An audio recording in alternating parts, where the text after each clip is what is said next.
This is part 2 of my 1 year celebration of Tita Diaries. If you didn't watch the first part, definitely, check that out as well. But yes, I am celebrating 1 year of having this platform, and every day of this week, I will be uploading a video just talking about different things. And in today's video, I will be talking about the hair that I've been using on my kinky hair since going fully natural in January of 2018. So I big chopped December of 2017, but then went fully natural in January of 2018. Now, at the time that I big chopped, I had been on a hair journey for 4 years, okay?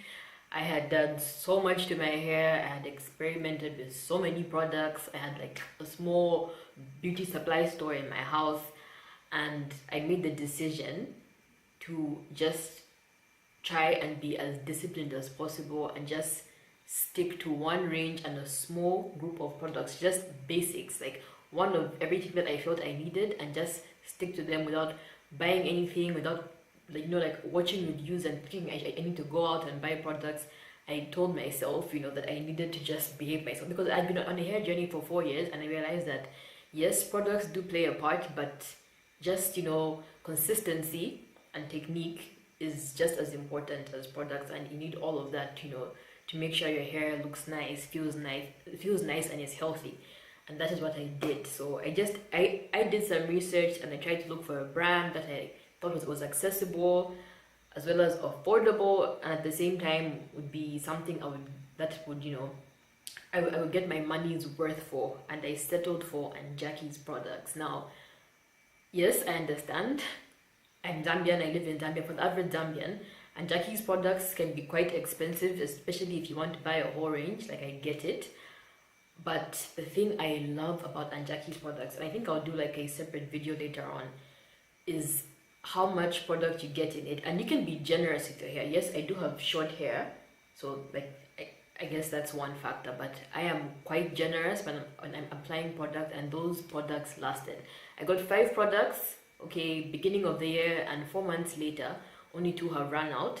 The remaining 3, like there's still some product in there, and I love that about Jackie's products. So I got the curls and coils line. If you know it, should I show you? Yes, just give me a second, I'll be right back. Let me show you. So the line has 5 products. So it has a shampoo and a moisturizer. So these are done. I did finish them, and it took them 4 months to finish, and I'm someone who washes their hair once a week. And then it comes with a leave-in conditioner and a detangler. This stuff is bomb. Like, if you've used this before, you know what I'm talking about. And the last thing is a moisturizer / styler, which is the Curl Lala. So I purchased these 5 products, and then the only thing I added to that was coconut oil for pre-pooing, and sweet almond oil for using on my dry hair, sealing on top, as well as just some VO5 conditioner for co-washing, because at the time when I initially big chopped, I was working out a lot, and I needed to wash my hair during the week and not use shampoo. So I had 8 products. Yes, if you're new to this, you might think 8 is still a lot, but if you're someone who takes care of the hair, like 8 products is nothing, and I stuck to those products. So I have to say that I got extremely lucky with regards to the Jackie's Curls and Coils line, because at the time I didn't really know what porosity my natural hair would be. And yes, once again, I know in my previous video I talked about hair density, and now I'm talking about hair porosity. And I will confess that back when I was relaxed, I just ignored all these videos and blogs and articles about hair porosity. Like, I just ignored it. I was like, I have no idea what these gurus are trying to make us do now. I ignored porosity and just went about my life. And the reason why I got away with that is because when I was relaxed, I had high porosity hair. And just to put it simply, if you don't know what that is, with high porosity hair, your hair is open. It's open, and products can easily get into it. Moisture can easily get into your hair, but at the same time, it can easily escape. So I was someone who could put a whole bunch of product onto my hair. It would go in, and then I could add a thick oil. And I remember I love Jamaican black castor oil. I would put Jamaican black castor oil over my hair to seal the moisture in, and it was fine. You know, my hair liked that method, that system, and you know, life was Gucci. But when I went natural, I realized that, you know, porosity does play a part, you know, in how you're supposed to take care of hair or what products you're supposed to use. Someone with low porosity hair, so with high porosity hair, because of the chemicals, you know, that like the chemicals in the relaxers that I would use, they would sort of damage my hair. So that's why my hair was open and moisture could come in and easily go out. Whereas with natural hair, you know, it's virgin hair, as people like to say. Such an awkward term. Anyways, yeah, it's virgin hair, so it's closed.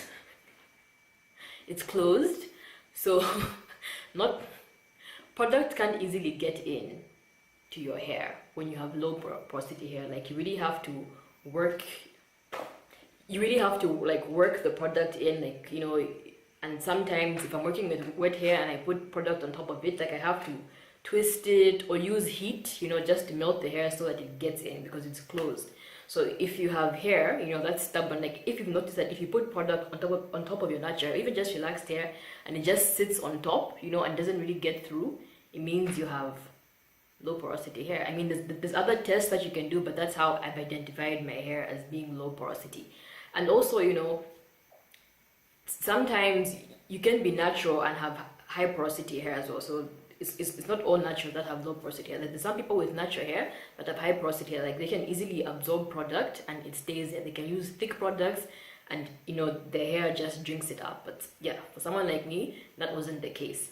So my point of this video is that there's this method, you know, like the LOC method that people really hype up, and a lot of naturals really swear by the lock method. And I think it works for people, you know, if you're using shea butters and coconut oil and gels, and you can, you know, put 4 products on your hair at the same time and it's fine, you know, it's not weighed down, it actually gets into your hair, or your hair tends to soak up some of it. Chances are you have high porosity hair or medium porosity hair. If you have low porosity hair, it will just sit on top of your hair, and by the next day your hair will be dry, or just nothing much will happen, you know. Also, when you're deep conditioning your hair, if you have low porosity hair and you just slap something onto it, and I am someone who doesn't use heat, I'll just put a plastic bag over it for 1 hour and go about my life. Even when I take off the plastic bag, I would notice that the conditioner would still be sitting on top of my hair. My hair would be soft, but the conditioner would just be sitting on top. So I quickly realized that my hair was low porosity, and I needed to take that whole porosity thing seriously so that I wouldn't be wasting product and my time thinking that I'm doing, you know, something beneficial to my hair when it wasn't even doing what it was supposed to do. So long story short, I'm glad I initially found the Anjaki's Curls and Coils line, because most of those products are water-based and they are very light. And not only that, the oil that I was using to seal, which is sweet almond oil, was a very light oil. And then eventually I did try jojoba oil as well. Those are really nice light oils that, you know, weren't weighing my hair down, because even though, like, I know it won't necessarily go into my hair because my hair is low porosity, at least it's not thick and won't be rubbing off on everything, on my clothes, on my pillowcase and whatnot. It just gives like a nice shine and isn't just sitting on top where it's obvious. So that's one thing I did learn with regards to my hair ever since I went natural. And if you've noticed that, so something I do want to do now, so I at least with, you know, like doing hot oil treatments and deep conditioning, I want to purchase, you know, just something that can help me out to steam it more, because the whole plastic bag thing, just sitting there for an hour, I could do better. So I could do better, and I want to do better. So if I purchase something, you know, like a tool, like I'll let you know, and you know, I'll let you know how that goes, and I think if I see a difference.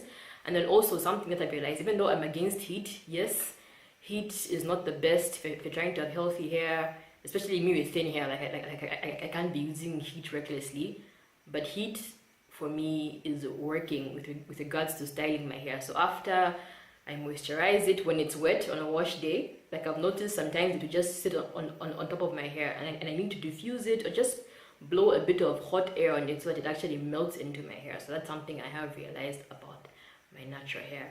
And like I had shown you, my shampoo and conditioner did finish with regards to the first batch of products that I bought. So I have gotten some more things, but I will review them much later on, just so I don't make this video too long. But yes, I will end here for now. Definitely come back tomorrow. Tomorrow's video will be fun, I promise, because I'm talking about, give me a second, I have the list. So I'm talking about out and protective styles, and I'm not just being ridiculous. Like, definitely come back for tomorrow's video. Like, you know, like even with this one, if you found it beneficial, tag your friends, and even in tomorrow's video, tag your friends, and hopefully I will see you in that one, because, you know, I want to spill some tea on, you know, what it's like, you know, being natural and seeing other people who claim to be natural or who claim to have kinky hair, and how just, you know, it doesn't really work out most of the time. But anyways, thank you so much for watching this video, and hopefully I see you in tomorrow's video. Bye.